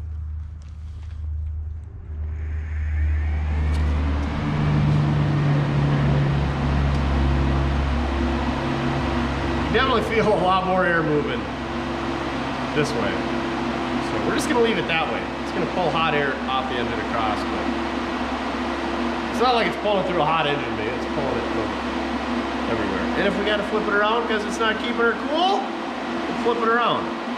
Now, you're supposed to wire these things up to a relay. I wonder if I got a relay in one of my boxes, or if we're just going to be a hack and wire it up to the key switch or the battery like this. I think we're just going to leave it like this because it's science. And I'm guessing this thing's going to get thrown around and swapped around and who knows what. And it's not like we're going to forget to leave it on because we'll be watching the temp gauge and be like, oh yeah, we got to turn the fans on. Or I could just hook this up to the electric fuel pump right here. And then it'll be on key power. And then we'll, except for, that's the ground, and it's back feeding the key. Oh, that's the ground side. Now, if I hook this up to the fuel pump, oh yeah, it won't let the engine shut off when we turn the key off because the fan will be turning. It'll just spin for a little while. You know what I'm saying? When the fan's turning, it's a motor when you're running it with electricity, but if you shut the key off, then it turns into a generator, right? So then it backfeeds the ignition switch, which backfeeds the distributor, which might keep the engine running for a little bit until that thing stops spinning. You get what I'm saying? The Dirt Reynolds was doing that exact same thing as the way they wired it. So, long story short, put a relay on your electric fans. Long story short, I'm not gonna. What's the temp say now? 160. See, it already cooled itself off. All right, the whole point of putting this thing on the run stand is to get everything dialed in so when you drop it into a vehicle, it's ready to go. So let's work on those accelerator pumps. I got a couple different styles. This is what I call the square style, and these are the rectangular style. Can you guess what the difference is? Yeah, one's got a square bolt pattern, one's rectangular. And my luck, neither is correct. We only got 2 of the rectangular, and we got 3 of the square. Really, if 3 of these are bad, that 4th one's not long for this world. So let's rip into it, see which one we got, and go from there. The crappy part about these accelerator pumps is you gotta pull the bowl off, or else you gotta pull the whole carburetor off. Worse a piece. Let's just take the whole carburetor off, because this one needs them both. So instead of pulling both bowls off, we'll just pull the whole carburetor off. We should have done this when we had it all apart. But anyway, such is life. So I'm gonna pull a carburetor off. Oh, and the reason you can't put those accelerator pumps in is because they're down here on the bottom, so when they leak all over. And you can't get at this screw on this side. You could maybe get that other side off. Maybe. No, that front screw is going to hit our adapter plate, so that's why you got to either pull the bowl off or the carburetor. All right, let's do some stuff real fast.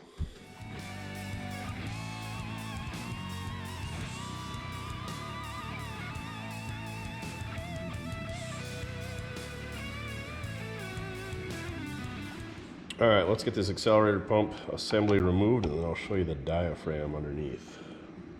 This looks like it's going to be the rectangular one. My luck, Holly made multiple rectangular diaphragms. And these are common to go bad, just like brakes, everything else. It's made out of rubber, and rubber breaks down after a while, cracks out, dries, doesn't make a good seal.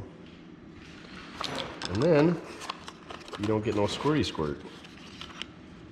Hey, look at that. Alrighty. I don't know if I can remember which way that come off of there. Just like so. Nothing to it. Now, if only I had 2 more of them.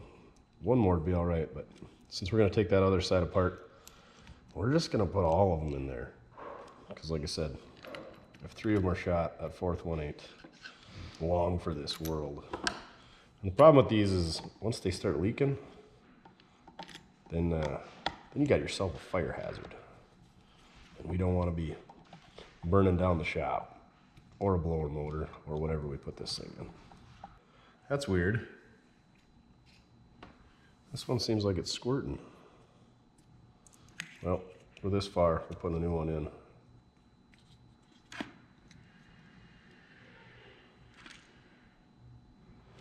Oh, so that's interesting. This accelerator pump assembly is much deeper than that one. And you can see how much more offset that is. So apparently there's 2 different diaphragms here. And I definitely don't have one of those. So we're gonna have to do some research. All right, called our buddy Chris down at Chris Craft, and he said, yeah, there's a 30cc accelerator pump, which is standard, or you can upgrade to 50cc accelerator pump diaphragm. You gotta have the housing, and that's why this housing is deeper. And that gives you, instead of just a quick spurt, it's a longer spurt, you know? So that's what it is. So I think we're just gonna put it back together, and then I'll order some 50cc diaphragms. And obviously, we're gonna need some more 30s to put on the shelf. So I'll order a bunch of those, but yeah, there's your accelerator pump installation. Worthless knowledge of the day. If you got the deep accelerator pump, it's 50cc. If you got the standard shallow one, 30cc. The more you know. You don't care to know anything about accelerator pumps? All right. I do wish that they had these like on the end so they were more serviceable. All right, let's throw this thing back together.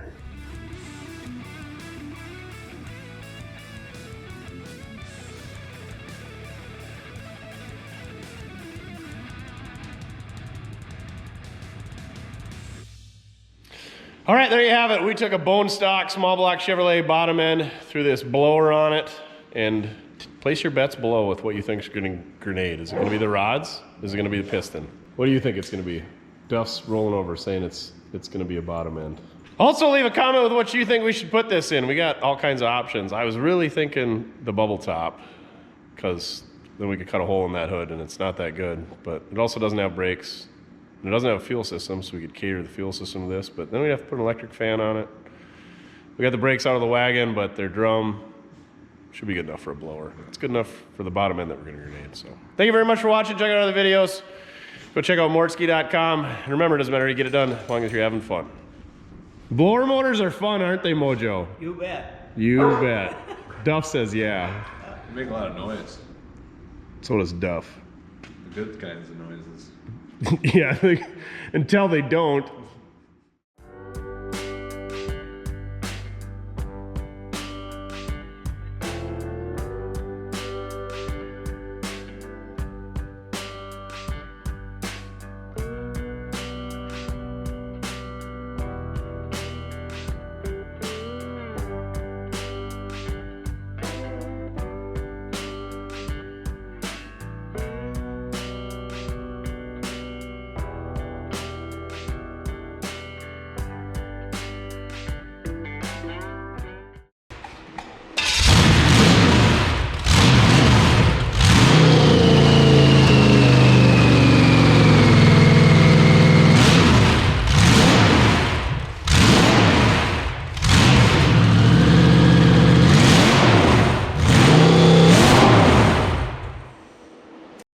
We interrupt your regularly scheduled shenanigans.